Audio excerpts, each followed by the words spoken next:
Yan sila naliligo. Ang linaw ng tubig, oh. Oh, kahit iwan yung mga anak nyo, ayan. Hindi delikado sa bata. Ang sarap, ang lamig ng dagat. Bakit ganon? Ang lamig yung tubig ng dagat pala. Oh, yan yung bata hanggang ano lang. Wala pa sa tuhod niya yung tubig. Pero malayo na ako sa aking cottage. Ayun yung cottage. O, diba?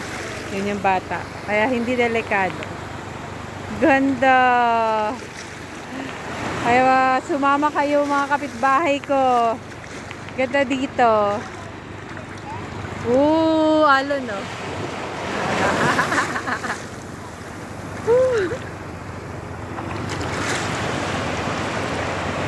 Ayan sila.